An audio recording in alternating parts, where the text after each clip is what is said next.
Hola, ¿cómo están? Muy buenas tardes y sean todas y todos bienvenidos a este 10º ciclo de Mundo en Crisis, que es un título muy ad hoc a lo que está pasando ahora y lo que vamos a conversar hoy día. Este ciclo de análisis de contingencia y actualidad internacional que empezó efectivamente hace 10 años en nuestra Escuela de Periodismo Universidad de las Américas. Y en general hemos ido repasando lo que ha ido sucediendo, ¿no es cierto?, en el mundo, con conflictos políticos, con conflictos sociales, y ahora obviamente con un tema que de verdad está haciendo crisis, literalmente como dice nuestro ciclo. Y hoy día tenemos un conversatorio que lo estamos realizando además junto con Codex Verde, que va a abordar junto con dos panelistas muy importantes que ya los vamos a presentar, que son expertos en el área. Vamos a analizar fundamentalmente el último informe de la Organización de Naciones Unidas, de la ONU, sobre el cambio climático, donde lamentablemente se informa y se cuenta que es el calentamiento global y todo lo que está sucediendo. Las consecuencias van a ser peores de lo que se esperaba, con riesgos sin precedentes para nuestro planeta, fundamentalmente por la acción humana, por la acción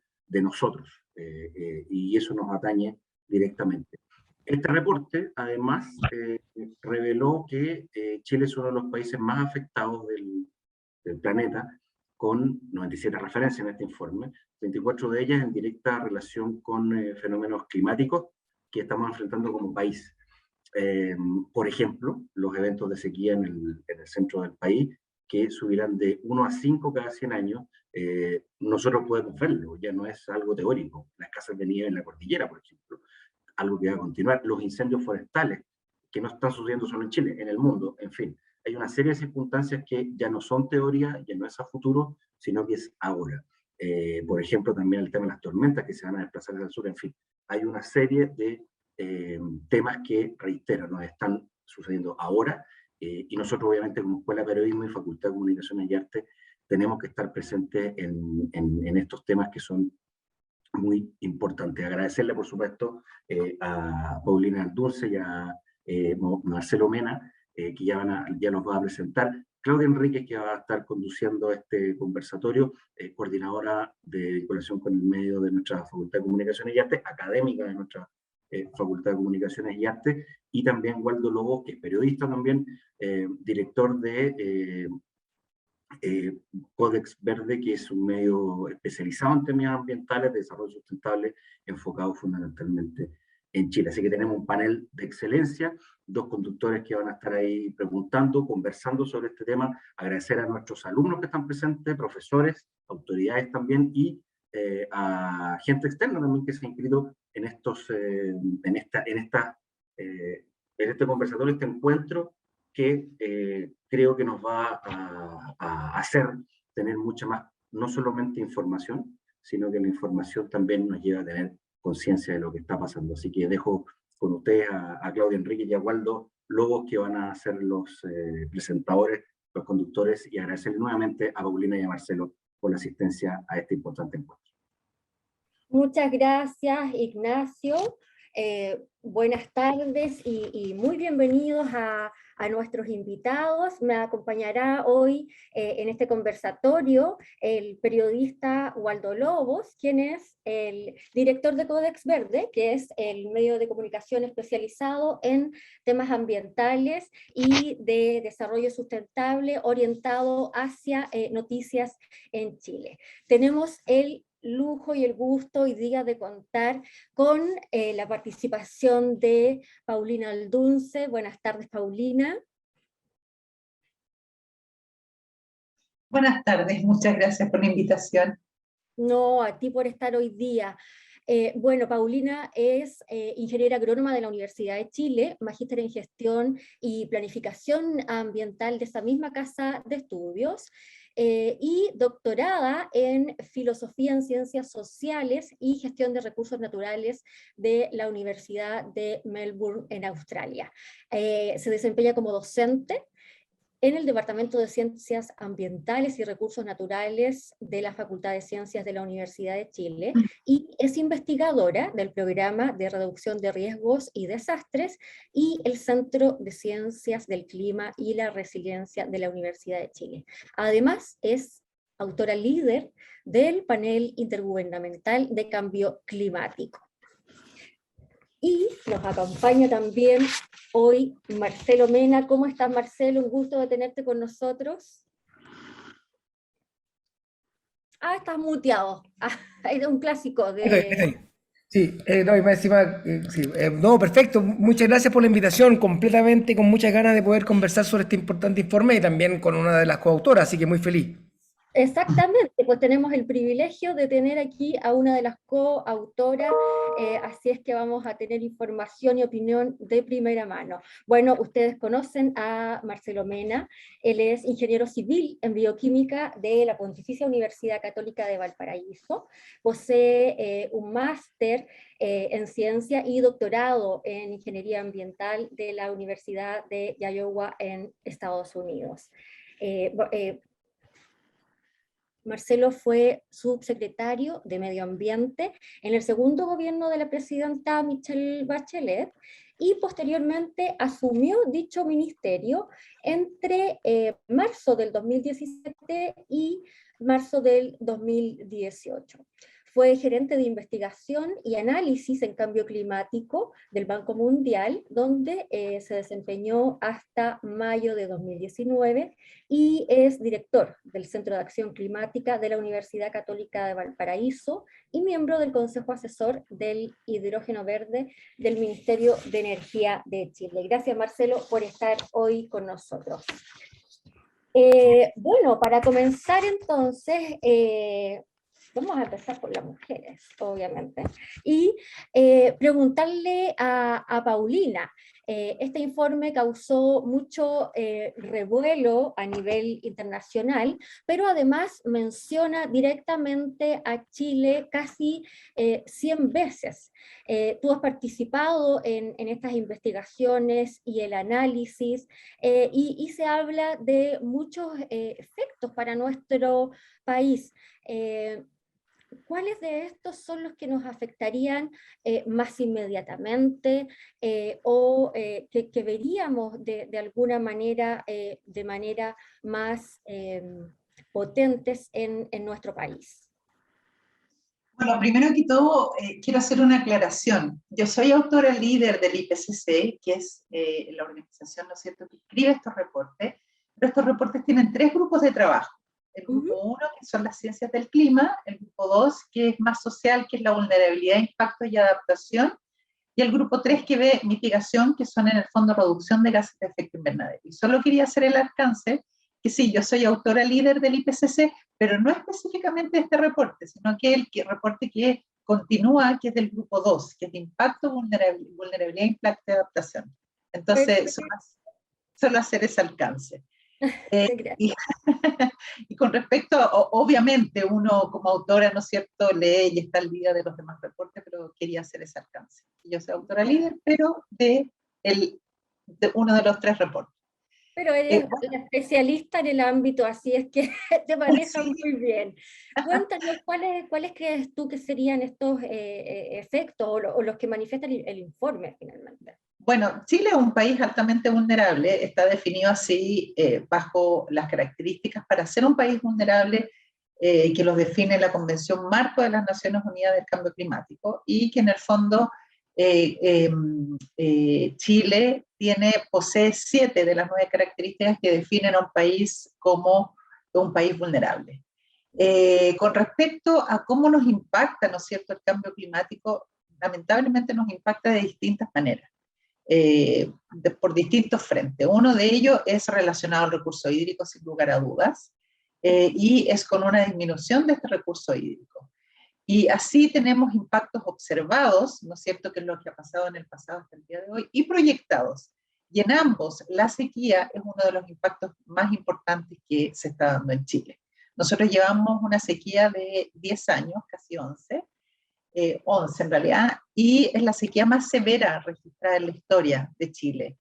en términos de extensión temporal y en términos de extensión geográfica y de niveles de reducción de precipitaciones. Y en el fondo, este es uno de los impactos más importantes de Chile, que es la sequía. Y por ejemplo, en estudios que se han hecho en Chile, ¿no es cierto? Específicamente en el marco del Centro de Ciencias del Clima y del Centro de Ciencias del Clima y la Resiliencia, el CR2, se ha llegado a determinar que un 25% de la disminución del recurso hídrico, o de la sequía más bien, se debe al cambio climático. Bueno, ese es uno de los impactos más importantes. También tenemos otro tipo de impactos, ¿no es cierto?, que es todo lo relacionado con los impactos en el océano. Chile tiene 4.000 kilómetros, ¿no es cierto?, aproximados de costa, y el cambio climático también afecta, ¿no es cierto?, a no solo la temperatura, sino que también la acidificación de los océanos, con todo lo que eso conlleva. También tenemos un gran impacto en lo que es glaciares, ¿no es cierto? El derretimiento de ellos lo hemos visto, ¿no es cierto? Todo lo que es la contracción de la criósfera también. Yo resumiría en eso, en realidad, los mayores impactos. No sé si Marcelo... Eso, bueno, con respecto a lo que tú señalas, Marcelo, son efectos muy graves. ¿Cómo ves tú? Tú has sido muy crítico, además de las políticas que se han implementado, con respecto a que esta es una situación inevitable y que tenemos que tomar acciones ahora. Entonces, Chile tiene una política climática avanzada, pero con avances que han sido insuficientes. ¿Cómo ves tú lo que debería cambiar? ¿Cómo estamos? ¿Cuál es tu posición? Siempre he sido bien constructivo y de hecho mañana tengo reunión del Consejo Asesor de Cambio Climático. Trato de ser lo más constructivo posible, pero como todo, con el tiempo he ido perdiendo la paciencia. En el sentido de que, por ejemplo, trabajé con la ministra Schmidt para poder ayudar la agenda de la COP25 y creamos desde el Banco Mundial una coalición de ministros de Hacienda por la acción climática que lideró Chile con el ministro Larraín, con quien pude trabajar mano a mano, y fue un tremendo avance. Y esa coalición hoy día concita a más de 60 ministros de Hacienda que se comprometen no a bloquear la agenda climática, sino que a apoyarla. Pero lo que ocurre es que hay una dicotomía entre lo que se dice que se va a hacer en el futuro, que es una descarbonización 2050 y reducir las emisiones netas en 45% al 2030, como requiere la ciencia. Eso está correcto. Lo que ocurre es que hacemos hoy día. Tenemos una ley de cierre termoeléctrica que efectivamente algunos diputados ponen que se cierre el 2025. Y quizás era muy temprano, pero la respuesta del gobierno fue 2039, cuando el compromiso es 2040. Entonces, en el fondo era un poquito jugar un poco con las emociones de la gente que tiene una aspiración de cerrar las termoeléctricas antes. Después, el presidente Piñera vistosamente cierra con mucha publicidad las termoeléctricas Ventanas 1, que está operando desde el año 60, y después, 8 meses después, aparece, oh sorpresa, nos equivocamos, puede que tenga que volver a operar. Entonces, esa descarbonización pegada con chicle que depende de lo hídrico no corresponde, porque si nuestro futuro depende de la descarbonización, no puede depender de factores y de condiciones, no puede ser voluntario. Nuestra sobrevivencia no puede ser voluntaria, tiene que ser algo mandatorio. Entonces, eso es una problemática. En la Copa Azul se habló de que somos líderes azules, que conservamos los océanos, pero el gobierno del presidenta hizo más de 1,3 millones de kilómetros cuadrados de conservación oceánica y este gobierno no lleva ni 1 kilómetro cuadrado. Entonces hay una brecha entre lo dicho y lo hecho. Ahora, dicho eso, hay que destacar Chile, los avances que ha tenido, el trabajo de la comunidad científica, de la cual Paulina es miembro con el CR2, ha sido tremendamente provechoso. Lo que se hace con el Atlas de Riesgo Climático, trabajar con la Comisión de Mercados Financieros para que el riesgo climático se incorpore, son cosas importantes que pocos países en el mundo están haciendo. Entonces, lamentablemente, esto es lo que nuestra paradoja, que podemos hacer más que nadie en Latinoamérica, pero al mismo tiempo puede ser absolutamente insuficiente lo que estemos haciendo frente al cambio climático. Muchas gracias, Marcelo. Waldo, te doy el pase. Muchas gracias, Claudia. Bueno, bienvenido a todas las personas que están conectadas hoy día, esta tarde, a este webinar para hablar algo tan importante como el cambio climático a raíz del último informe del IPCC. Así que, bueno, no he tenido la oportunidad de saludar a los expositores. Muchas gracias, Marcelo y Paulina, por sumarse. Yo tengo, y quiero también volver a trasladarlo a lo que es el informe del IPCC, Marcelo y Paulina. Quiero preguntarles por qué creen ustedes que este último informe causó tanto revuelo en la prensa internacional y a su vez en la opinión pública, siendo que las devastadoras consecuencias del cambio climático ya venían siendo alertadas desde hace varios años por este mismo panel y por otras organizaciones científicas. A su juicio, ¿qué es lo que ha cambiado? ¿Cree que ha faltado un sentido de urgencia por parte del IPCC para comunicar las consecuencias del cambio climático? ¿Hay un tema también de medios de comunicación o la efervescencia también de la sociedad con respecto a este tema? Bueno, mira, lo que pasa es que el IPCC hace informes por ciclo, ¿ya? Y son, no sé, informes que salen cada ciertos años, nos sientan a no sé cuántos investigadores a trabajar ahí 4 semanas, repartiendo 2 años, que es un trabajo tremendo, tremendo. Ahora estamos terminando el grupo 2, el trabajo, y eso es mucho trabajo.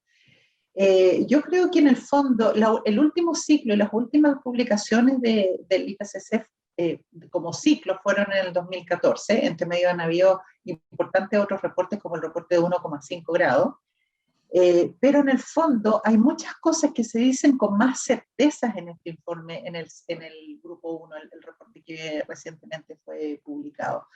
Se hablan como cosas tan concretas como que si no hacemos reducciones profundas de las emisiones ahora, vamos en este siglo a llegar al 1,5 o a los 2 grados Celsius, por ejemplo.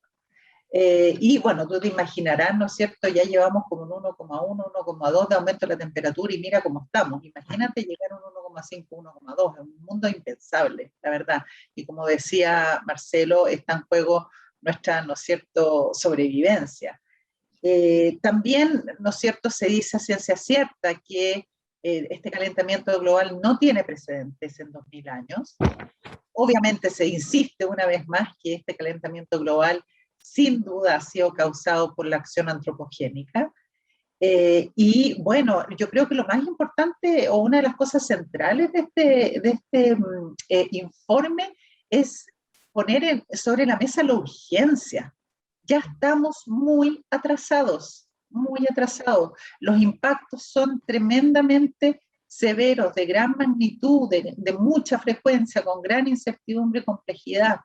Y la verdad es que aunque reduzcamos los gases de efecto invernadero el día de hoy, la atmósfera va a seguir cambiando. O sea, hay que reducir los gases de efecto invernadero hoy día y tratar de irse, ¿no es cierto?, y conseguir podernos posicionar en 2 de los grandes, en 2 de los 5 escenarios que plantea el IPCC, ¿no es cierto?, que son realmente tener muy bajas emisiones de gases de efecto invernadero, porque si seguimos como estamos o no hacemos mucho, la verdad es que vamos a estar en grandes problemas.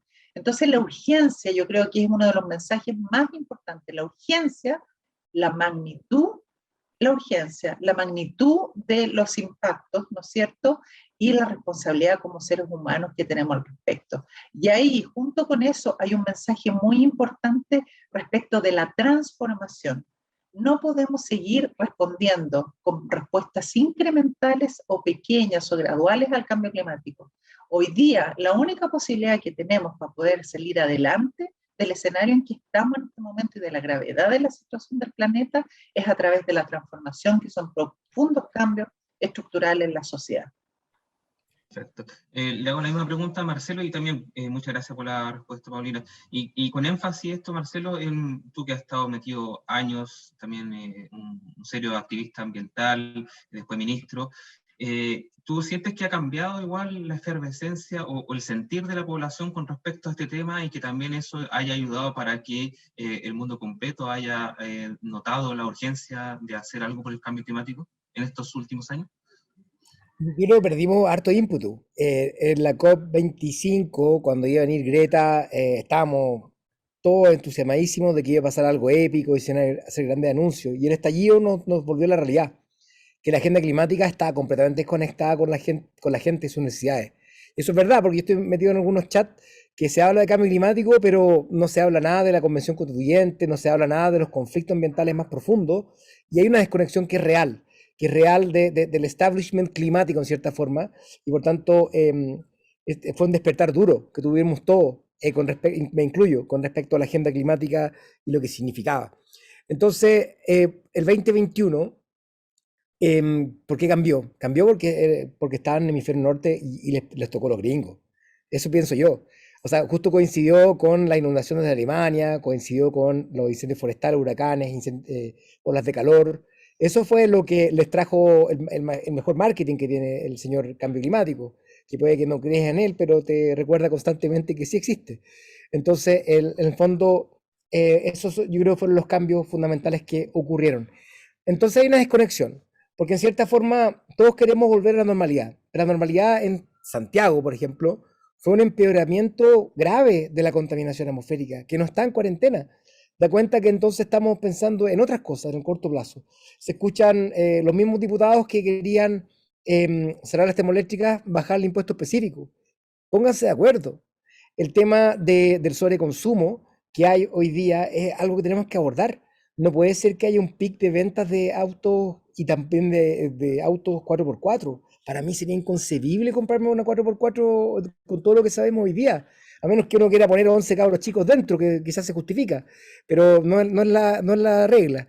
Entonces, esos son los temas que tenemos que empezar a decir, porque y el miedo que tengo yo, porque me ha tocado con el tema agua hablar muchas veces, es que el problema que tenemos hoy día es que como en este mundo post-estallido, todos los otros son culpables de todos los problemas, y yo no soy culpable de nada. Cuando uno habla de eficiencia hídrica, muchas veces dicen, oye, y la minera, y el agua de la agricultura. Entonces la respuesta es, ¿y te gusta botar agua por tu lado? ¿Te gusta gastar más plata? Entonces, en el fondo, me imagino la dificultad que hoy día tenemos de hacer un programa de ahorro hídrico porque son otros los culpables. Resulta que esa industria consume para lo que nosotros compramos. El principal, ¿no es cierto? El principal huella hídrica, la principal huella de carbono tiene que ver con los productos que compramos. Si nosotros hablamos de la agricultura, o sea, esa agricultura, bueno, de hecho, he tenido la conversación porque cuando me di cuenta que algo raro estaba pasando en Chile fue que una vez vine a Chile a comprarme vine a una conferencia y me compré un completo vegano y estaba súper feliz que me pudiera comprar un completo vegano con palta.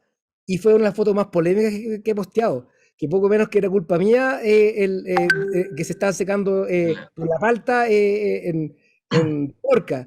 Entonces, en el fondo, yo creo que tenemos que navegar hacia que entendamos que esto es una responsabilidad compartida. De lo contrario, al final del día no vamos a quien echar la culpa. Esa es la realidad. Este ejemplo individual que tú das, Marcelo, también se da a nivel de países, con los compromisos climáticos, ya que, por ejemplo, China, India son los principales precursores de decir que los que tienen la embarrada climática son los países de Europa y Estados Unidos. Entonces, esta hay una lógica que tú estás indicando acá, que individualmente se da, obviamente se da, también se da a niveles de países y donde realmente las cosas importan, porque unos les echan la culpa a los otros, Estados Unidos, Europa le echa la culpa a China e India porque son los que están creciendo más. Entonces, una lógica, un círculo vicioso, si se puede llamar así. ¿Te puedo dar un dato al respecto? Sí. Mira, hace tiempo atrás yo estaba en una charla de cambio climático y uno de los expositores, o sea, se estaba discutiendo sobre cambio climático, y uno de los expositores dijo que teníamos que, en el fondo, sí, el cambio climático era una responsabilidad de todos, ¿no es cierto?, en términos de causas, ¿no es cierto?, en términos de emisiones de gases de efecto invernadero. Y esta persona dijo, bueno, pero Chile emite menos del 1% de gases de efecto invernadero. Entonces los invito, él dijo, a pensar si realmente tenemos que sacrificar, por ejemplo, tanto nuestra agricultura. Yo casi me morí, porque en el fondo, si tú sumas todos los países que emiten menos de un 1%, suma el 25% de las emisiones. Entonces aquí nadie se puede bajar, nadie. Todos tenemos que estar, o sea, si todos los que tenemos un 1%, no, es que Chile emite poco, entonces hagamos un esfuerzo, pero no tanto. Si todos los que emiten un 1% piensan igual, imagínate cómo vamos a estar. Y así como tú dices, a nivel de país, también es a nivel individual. no sacamos nada con dejar estas responsabilidades a la Convención Marco de las Naciones Unidas a través de las negociaciones de la COP, o no sacamos nada con dejar esto a nivel de planes, leyes, nueva ley de cambio climático, ¿no es cierto? Incluso nueva constitución, si individualmente no hacemos lo que tenemos que hacer. Es decir, por ejemplo, el lujo de tener un jardín con césped en nuestros jardines es una locura en Santiago. Y se ve tan bonito con piedra y con pocas plantas regadas con goteo. No podemos, ya la soberbia humana, no hay espacio para la soberbia humana y que creamos que todos nos merecemos a costa de nuestro planeta. Genial. Muchas gracias, Paulina, por la reflexión. Claudia, te cedo el Sí, micrófono. con respecto a lo que ustedes comentaban, esta necesidad de conciencia cultural. Como decía Marcelo, estoy en muchos grupos, chat y cosas y escucho. De hecho, a nosotros nos pasó algo estos últimos días como facultad.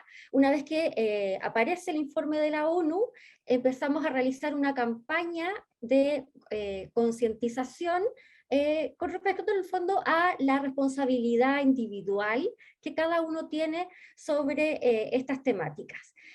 Y vemos que hay muchos comentarios negacionistas con respecto todavía del cambio climático, con teorías casi que son teorías de conspiración.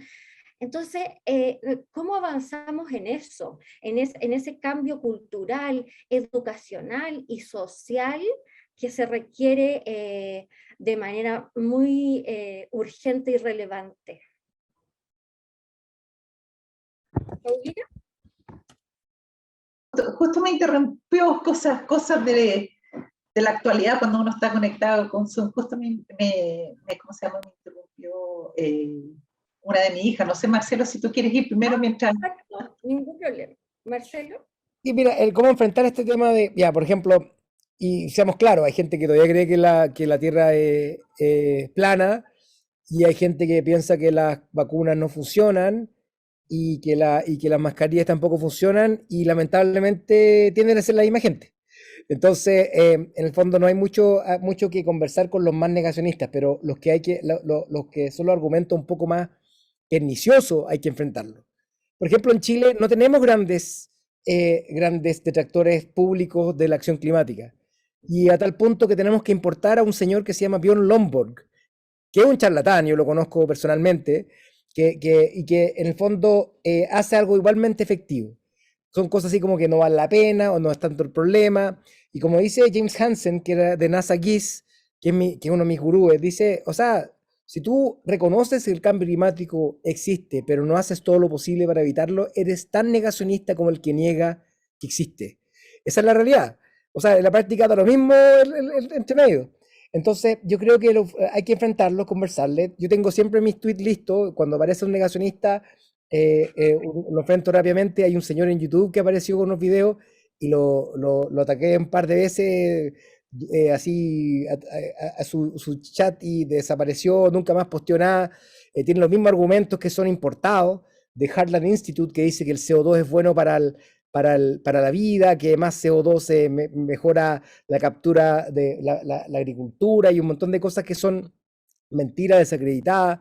Los argumentos de que el sol tiene variaciones que justifican y explican estos cambios. Entonces, yo por lo menos creo que la mejor forma es con evidencia y conversar con ellos, y dejar y si no van a querer escuchar esa evidencia, dejar claro que simplemente lo hacen por razones ideologizadas. Pero son muy poquitos. En Chile debe ser menos de un 15% de los que son negacionistas climáticos, que igual es preocupante, pero también convengamos que también hay porcentaje de gente que no cree en la vacuna, así que, ¿qué se le va a hacer? Bueno, así como tú, Marcelo, que está presente hoy en redes sociales, y como dice, aparece un negacionista, yo me lanzo de una y tengo preparado todo. Desde el ámbito científico, Paulina, no sé si eso se ha estado dando, o falta también ahí una participación más activa o conexión con la ciudadanía desde el ámbito científico, o sea, salir más a conversar, a vincularse. Mira, qué buen punto, excelente punto. Obviamente, nosotros escribimos hace tiempo atrás un artículo científico respecto a los sistemas de conocimiento, los sistemas en general de conocimiento donde están, ¿no es cierto?, las universidades y los centros de investigación, haciendo una crítica fuerte a eso, ¿no es cierto?, específicamente. Pero hay que entenderlo bien, porque muchas veces se hace la crítica y se dice que las universidades no saben, que las universidades no entregan el conocimiento, pero es el sistema que funciona así. Es decir, hay que ver qué es lo que se financia en investigación. Se financian los artículos científicos principalmente. Se financia también la vinculación con el medio, la extensión, pero mucho menos, y además te da mucho menos puntaje como académico y como universidad. Entonces el sistema es el que hay que cambiar. Y yo estoy absolutamente de acuerdo que tenemos que hacer mayores esfuerzos para sacar los conocimientos más allá de las paredes, ¿no es cierto?, de la universidad. Pero ahí, y poniéndome la camiseta, pero no solo porque soy parte de CR2 y de CITRIT, sino que porque realmente se ve, ¿no es cierto?, es un hecho, CR2 ha hecho un tremendo esfuerzo en salir de sacar esa información y conectarse. Participa en la discusión de la nueva ley de cambio climático. Desde ese nivel hasta trabajar en proyectos como el Red Lama, que son, ¿no es cierto?, con estudiantes. Muchos de nosotros participamos en el comité, muchos investigadores participamos en el comité científico de la COP25 y de los líderes de esa instancia éramos 3 del CR2, 3 del CR2, imagínate. Entonces sí acompañamos a la delegación nacional, ¿no es cierto?, a la COP25, estuvimos varias personas del CR2 cuando se firmó el acuerdo climático en el 2021. Entonces, sí, hay que hacer mayores esfuerzos, pero hay instituciones que se han tomado muy en serio esto, de distintas maneras de comunicar a la ciencia y llegar a distintos actores sociales, desde el gobierno hasta, ¿no es cierto?, los estudiantes. Eso es muy importante. No sé si puedo hacer algo, puedo seguir un poco el hilo de lo que estabas preguntándole a Marcelo antes. Por supuesto. Mira, la verdad es que yo creo que para que la gente tome más conciencia, una de las cosas fundamentales es que la gente entienda cómo me va a impactar el cambio climático a mí. Porque claro, al que le impacta con la sequía al agricultor lo tiene claro. Al que le impacta, ¿no es cierto?, con alguna inundación lo tiene claro. Pero a la gente que no le ha impactado directamente el cambio climático y no tiene claro cómo te va a impactar a ti personalmente, creo que ahí hay un paso, hay un vacío que podemos aprovechar para que la gente se suba más al tema del cambio climático. Poder, ¿no es cierto?, tener evaluaciones que te digan más directamente y comunicar eso, cómo, ¿no es cierto?, te impacta a ti. Y otro aspecto importante que yo creo que es relevante mencionar es que si queremos actuar contra el cambio climático, no lo podemos hacer en forma aislada. El cambio climático tiene que ir de la mano de preocupaciones sociales. No se puede separar, ¿no es cierto?, el estallido social, como decía Marcelo, que muchas veces se separa y pasamos a ser o algunos pasaron a ser culpables, sino que para poder hacer efectivo el cambio climático hay que empezar con hacerlo transversal a las distintas políticas públicas y sobre todo con énfasis en las políticas de reducción de la pobreza también, ¿no es cierto? El nuevo compromiso a través de la NDC de Chile metió un pilar fundamental de sociedad, ¿no es cierto? Y eso es un gran avance. Uno de los pilares es, ¿no es cierto?, lo que llaman el pilar de sociedad y desarrollo sostenible. Yo creo que esas son las cosas que además tenemos que ir mirando si realmente queremos avanzar en poder implementar y poder responder al cambio climático. Con respecto a eso que mencionabas, Paulina, y lo que nos decía Marcelo de que existe esta desconexión en el fondo de ciertas instituciones, en términos políticos, en términos empresariales. Hoy lo vimos durante el estallido social y hasta ahora, la sociedad es mucho más crítica y cuestionadora con respecto a todos los temas. Y en el fondo existe lo que llamamos esta licencia social para operar de las empresas e instituciones. Hay algunos especialistas que dicen que si esta situación no se soluciona, el próximo estallido va a ser el estallido ambiental. Marcelo, ¿qué nos puedes decir sobre eso? ¿Realmente será así? Vemos que también en redes sociales, por ejemplo, últimamente con lo de Dominga también, hay una posición de la gente que reclama frente a estas demandas. Sí, bueno, yo creo que no está muy separado el estallido social actual de lo que fue lo ambiental. O sea, Puchuncaví fue 2018, va sumándose una presión cada vez más alta, el tema del cambio climático en general, los incendios forestales que fueron acumulando. Pero ¿sabes lo que me llama la atención? Que no estemos protestando por la calidad de aire. Este invierno pasado, 3 de cada 4 días fueron insalubres en Santiago y no se decretaron episodios críticos. 4 veces simplemente no se informó a la ciudadanía nada, ni siquiera alerta o nada. Y por eso con el gobernador Orrego fuimos a poder destacar, porque en el fondo nos dimos cuenta que éramos nosotros los que poníamos la cuestión en el tapete, y si nosotros no poníamos en el tapete no le importaba a nadie, lamentablemente. La prensa, que a nosotros nos daba muy duro, miró para el techo también cuando había preemergencia y emergencias ambientales y no pasó nada. Y eso es mucho más grave que cualquier proyecto de inversión que esté tramitándose. Eso es una realidad. Y eso y es un problema colectivo que tenemos. Hoy día más de 4.000 personas mueren al año por contaminación atmosférica. Los niños sufren por este tema. Entonces, al final, cuando decimos que no importa su futuro, pero no estamos cuidando su presente, hay nuevamente esta desconexión con respecto a las necesidades.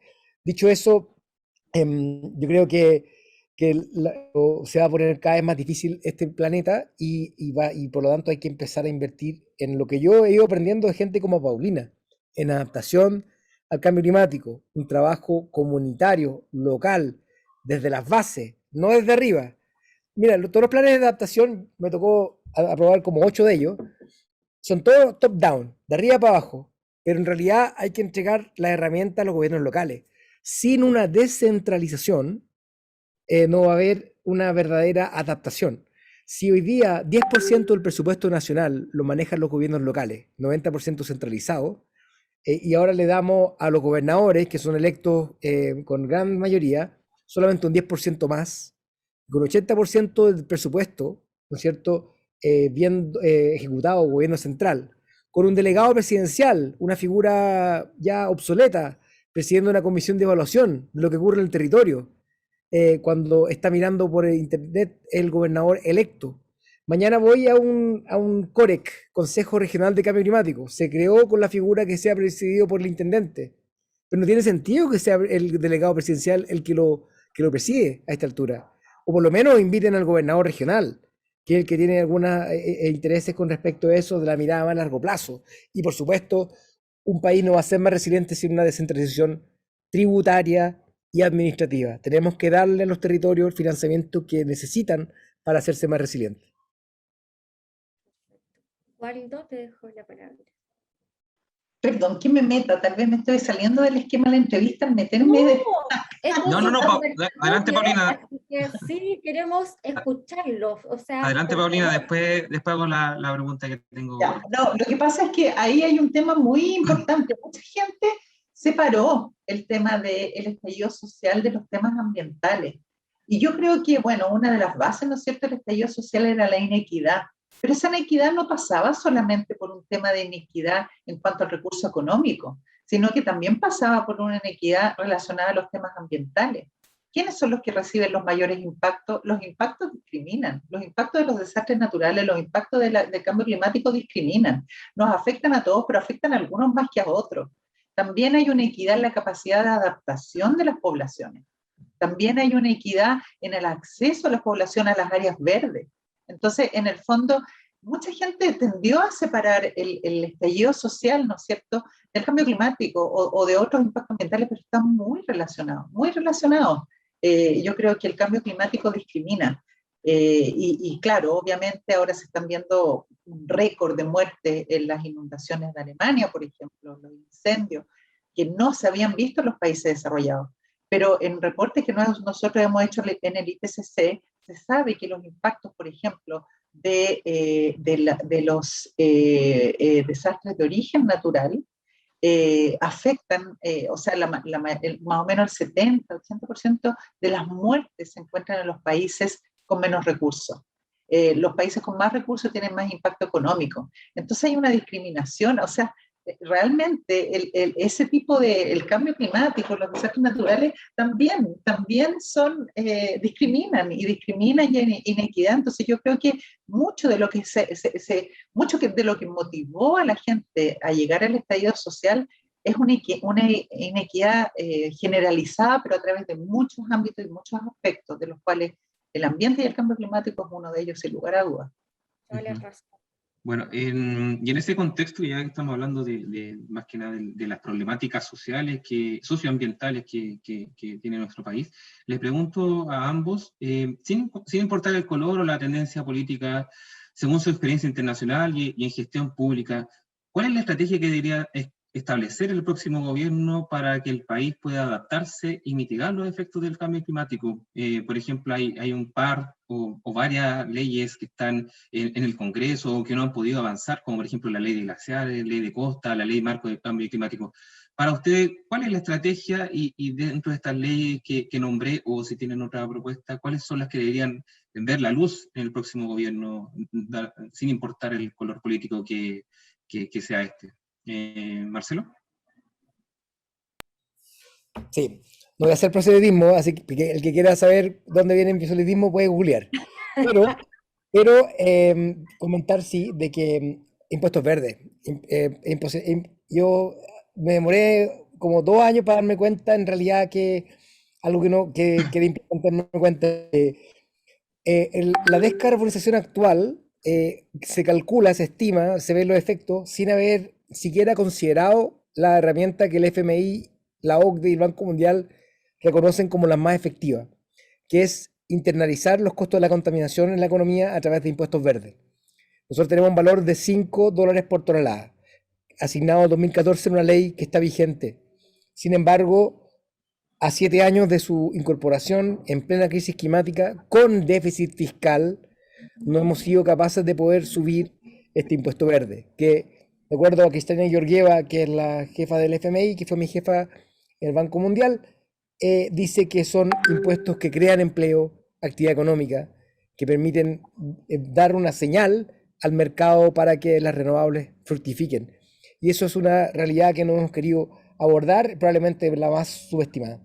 Claramente la ley de glaciares es algo importante que se avance, y en la práctica, si sabemos que los glaciares blancos van a retroceder y que los glaciares de roca y el espacio periglaciar van a ser aquellos que van a ser más resilientes frente al cambio climático, no podemos dejar de tener una conversación honesta con respecto a la importancia de proteger también esos espacios periglaciares. Tercero, humedales. Yo creo que la ciencia tuvo una contribución muy buena para hacer la ley de humedales urbanos. Sin embargo, fue un inicio, pero no tiene por qué ser un fin. Yo estoy convencido que todos los humedales tienen que tener protección como si fueran algún tipo de área protegida. Esto es que se evalúen ambientalmente los proyectos que estén en la cercanía. Si tú construyes arriba de un humedal, es cosa de tiempo en el cual la naturaleza se va a manifestar y va a mostrar que no es buena idea. No sé si han visto la foto del humedal ahí en Los Molles, que mucha gente conocía ese humedal. Es evidente lo que iba a pasar y lo que terminó pasando. Entonces hay veces que el mismo sector privado no es capaz de poder cuidarse de sí mismo. Incorporar al sistema de evaluación de impacto ambiental escenarios climáticos. Tú no puedes diseñar un proyecto y esperar que te lo aprueben sin haber mirado cómo se comporta este proyecto en un escenario futuro. Son el tipo de medidas que hay que considerar, aparte de la descarbonización más acelerada y, por cierto, una meta 100% renovable en el corto plazo.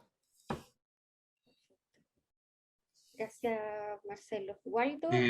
No sé si Paulina quiere responder esa consulta, de acuerdo también a la experiencia que ella puede tener en relación a ver otros ejemplos de otros países, como para la mejor estrategia que puede generar el próximo gobierno en cuanto a la adaptación y la mitigación del cambio climático, y cuáles son para ella las leyes o normativas más urgentes de que comiencen a andar en nuestro país.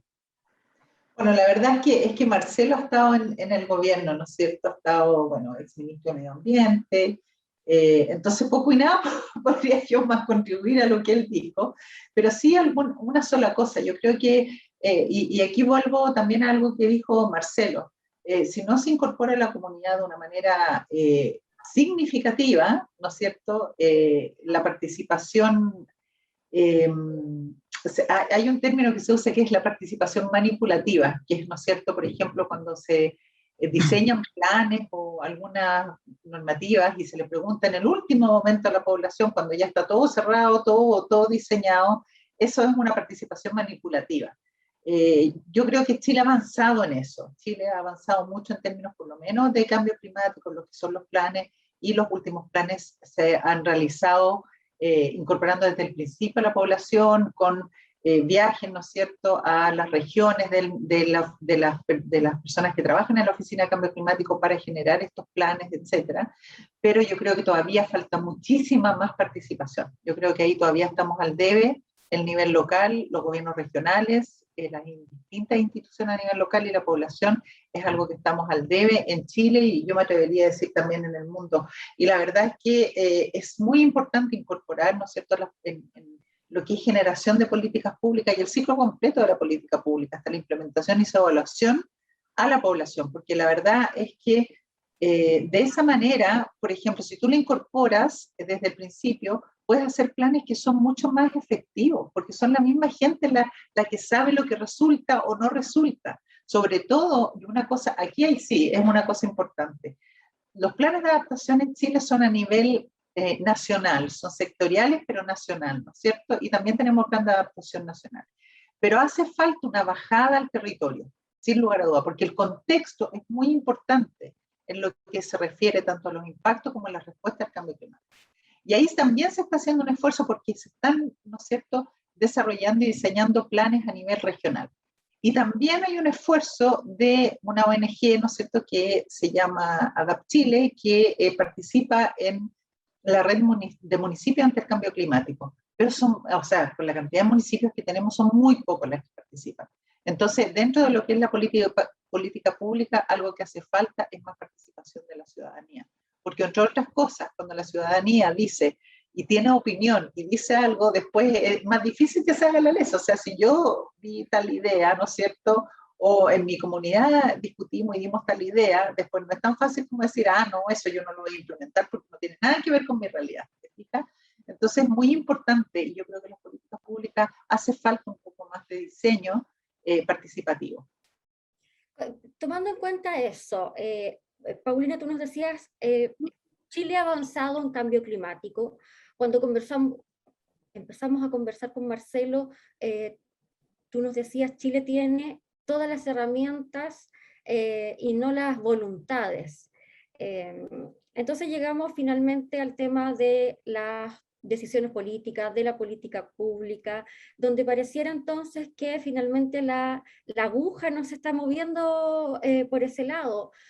Marcelo, tú fuiste muy crítico también del gobierno de Piñera cuando no se firmó el acuerdo de Escazú. Entonces, tú que estuviste, has estado desde esa área, ¿cómo ves? ¿Por qué está pasando esto? ¿Qué falta ahí? ¿Por qué no hay decisiones en ese sentido? ¿No hay más avances? ¿Cuál es el tope? Sí, sí, yo fui crítico porque ese acuerdo lo hicimos y el liderazgo ambiental no se autosigna, sino que se muestra. Y en el fondo, el acuerdo de Escazú fue algo que creemos que es fundamental que avance porque hoy día si tenemos crisis, una crisis de legitimidad, y esa legitimidad se logra con la participación y el diálogo. Y quitar esas instancias de legitimidad son las que nos llevan justamente a la judicialización. Y eso no lo ha aprendido ningún gobierno, lamentablemente. Incluso el mío también tuve diferencias con respecto a esos temas, en donde el Poder Judicial una y otra vez decía que la participación es fundamental. Si nosotros no sabemos lo que respiramos, no va a haber acciones para limpiar el aire. Por tanto, es fundamental la transparencia en la información, suelos, contaminación de agua, todo tiene que estar posible. Transparencia en las decisiones. Los consejos de ministros tienen que ser transmitidos públicamente. La deliberación que se toma tiene que ser a vista de la gente. La ley de lobby es una reunión, ley de lobby se tiene que declarar. Si yo te la pido a ti, como autoridad, no tiene que declararse. Hay una media trampa, un forado más o menos importante. Entonces, yo creo que esas cosas hay que resolverlas. El acceso a la justicia ambiental, la defensa de los defensores ambientales. Si bien yo no estoy claro si es que han muerto gente asesinada en Chile por temas ambientales, sí hay gente que ha sido amenazada por razones ambientales. Y tenemos que protegerlos de acuerdo a lo que son defensores del territorio. Y en este contexto también en Latinoamérica mueren más de 200 personas al año asesinadas por proteger su territorio. Entonces, son las cosas que teníamos que haber trabajado mucho mejor. Pero veamos el punto de vista egoísta, Claudia y Waldo. Queremos hacer esto solamente por razón egoísta. Y esa era mi justificación que yo hacía para cuando tenía que justificarlo ante Cancillería. Si yo quiero competir con distintos actores comerciales, me gustaría que el resto de los países de Latinoamérica tengan un estándar que nosotros tenemos. El argumento del presidente Piñera es que nosotros tenemos este estándar. Sí, pero no lo tiene Bolivia y no lo tiene Venezuela. Y si estamos compitiendo por inversiones, evidentemente es mejor que nivelemos la cancha, elevemos las naves. Pero eso nunca se quiso entender. En cambio, se ocupó un argumento que es populista, que es el tema de la soberanía. Porque ese mismo argumento se ocupa para oponerse al tratado de libre comercio. Esas cláusulas son las mismas. Entonces, por lo tanto, yo creo que estamos a tiempo. COP1 de Escazú va a ser abril 2022. Y estoy seguro que va a haber un presidente o presidenta que esté inaugurando eso el próximo año acá en Santiago de Chile, ojalá con un acuerdo de Escazú ratificado. Sería muy bueno. Bueno, ustedes saben que hoy tenemos muchos alumnos conectados, estudiantes de periodismo, periodistas, y ellos nos han hecho llegar sus preguntas a través de el chat de esta conexión. Pablo Figueroa nos pregunta: si debemos avanzar entonces hacia un desarrollo sustentable, economía circular, ¿cómo equilibramos estas aspiraciones que tenemos todos los chilenos en términos de un modelo económico que sea más avanzado, pero que también responda al crecimiento y a este tipo de economía más social? Hay un dilema ahí, y ¿cómo se puede resolver? Se los planteo a ambos porque es ¿cómo lo hacemos? ¿Paulina? Yo creo que esa pregunta la puede contestar mucho mejor Marcelo, así que si quieres parte tú, es más de tu ámbito. Estás muteado. Entonces, en el fondo, todos los temas ambientales, económicos, sociales están vinculados y tenemos que empezar a pensar que esto no es solamente un tema ambiental lo que se quiere resolver. Al contrario, yo diría que si tú solamente estás pensando en temas climáticos, estás desaprovechando una chance de abordar lo que es de fondo. La lucha contra el cambio climático es una lucha contra la desigualdad. Es equivalente. ¿A quién afecta más el cambio climático? Son las personas menos recursos. Y por tanto, toda esta economía social, economía colaborativa, economía compartida, circular, estos apellidos nos ayudan. Regenerativa, que me prefería, regenerativa. Que tus emprendimientos no sean aquellos que vayan a hacer menos el mal, sino que tu emprendimiento haga el bien derechamente. No estamos para malos menores, estamos para bienes superiores. Eso es lo que tenemos que empezar a avanzar en trabajar. Yo creo que en ese contexto una cosa que necesitamos hacer es hacer una ley de las empresas B. Las empresas B son aquellas que tienen como prioridad no ir siempre a favor de sus directorios de generar mayor rentabilidad económica, sino que también valorizar la rentabilidad social. Paradojalmente son empresas que le va muy bien. ¿Por qué? Porque están mirando a largo plazo, no están mirando a corto plazo, a diferencia de la otra. Si tú miras lo bien que le fue a la salmonicultura en el corto plazo, sí le fue bien, 2-3 años. Después un colapso y una deuda tremenda ambiental y un legado devastador social. Por tanto, yo creo que al final del día lo que necesitamos es que una economía entera esté mirando a largo plazo, y eso va a impedir invisibilizar estas demandas sociales locales y amenazas también como el cambio climático. Gracias, Marcelo. ¿Waldo? Perfecto, Marcelo. Aquí tenemos otra pregunta del público. Aquí se la vamos a dirigir a Paulina, y es de Iván Silva, y él dice, bueno, muy buenas tardes. La BBC publicó una serie de notas en torno a la COP25 y el cambio climático. En una nota calificó que el primer borrador presentado por el Ministerio del Medio Ambiente chileno fue insuficiente, en el marco del cierre del artículo 6. ¿Consideran que fue insuficiente? ¿El trabajo se hizo a la ligera, a última hora, como se dice la chilena? ¿Qué se podría sacar en limpio para no cometer los mismos errores y entregar algo aceptable en un próximo encuentro? Y termina con esta pregunta. ¿Esto probablemente visibilizó internacionalmente las falencias del manejo del clima, del tema climático en Chile? ¿Cómo lo ve Paulina? Estaba muteado. No entendí bien la pregunta. ¿Se refiere a la NDC? Al principio nombraste. Sí, no. se señala claro, que fue insuficiente en el marco del cierre del artículo 6. Me imagino que fue a la gestión más que nada del ministerio, que fue la que presidió la última COP25. Yo también, no es que me esté sacando los pillos, pero yo también creo que esa es una respuesta que puede contestar mucho más completa, Marcelo. No es que me esté sacando los pillos. Ya. Sí, el artículo 6 es un artículo que tiene que ver para ordenar la transacción de emisiones. Entonces, en forma internacional, que haya contabilidad y que no se venda humo, en definitiva. Porque lo que ocurre es que cuando se habla de vender humo, es que, o hot air le dicen en inglés, es que muchas mitigaciones en el contexto del Tratado de Kioto fueron cuestionadas porque hablaban de cosas que se debían hacer igual, entonces están vendiendo reducciones de emisiones que no eran necesarias y no son reales. Entonces, en el fondo, eso es vender humo. Entonces, lo que ocurre es que el gobierno brasileño estaba con una finalidad de poder ser súper obstruccionista. Y ahí yo creo que faltó muñeca, quizás debilitado al presidente por lo que fue el estallido, de poder decirle a Bolsonaro, ¿sabes que esta es nuestra fiesta? No venga a reírte de nosotros en nuestra cara. Y el señor ministro de Medio Ambiente brasileño celebró el fracaso, un asado, hizo una foto vistosamente para burlarse de lo que fue. Eso yo creo que no era aceptable. Lo que me dicen mis colegas costarricenses es que Chile le dio la espalda a los países en vía de desarrollo y quiso negociar con los desarrollados. Otro error también. Lo que digo como conclusión de la COP26, de 25, que fue quizás peor de lo que nos habría gustado sin duda, es ir a hacer la COP29 acá en Chile. Tenemos que hacerla. Tenemos que, porque eso se puede.